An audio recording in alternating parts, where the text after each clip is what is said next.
It has been a little over 2 months since members of the Private Sector Commission agreed to increase the minimum wage from $44,200 to $60,000 after extensive consultations with the labor unions and representatives from the Ministry of Labor.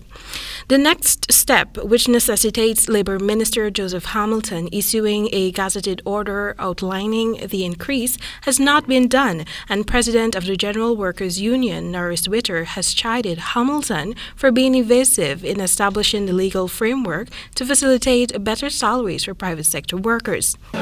All that is required is for the minister, right, to sign an order, right, to give effect to that decision. Now, the minister has not signed that order since April 2021, right? And while he continues to pussyfoot, right, to prevaricate on the signing of the order, the poor workers are suffering.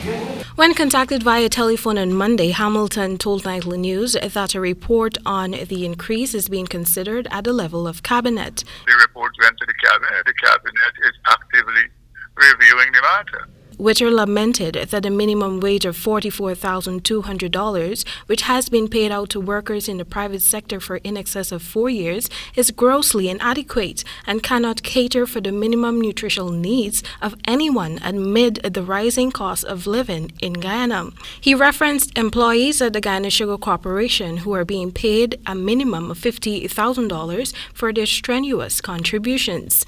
How can one really survive at minimum wages that are so indecent, that are so ridiculous? The General Workers Union on Friday last inked an agreement for workers it represents at Sol Guyana Incorporated to benefit from a 24% increase in wages and salaries, taking their minimum wage to $130,000 per month. The private sector minimum wage has not been increased since 2017, when it was raised from an hourly rate of $202 to $255, taking the monthly wage from $35,000 to $44,200. Temika Rodney reporting for the HGP Nightly News.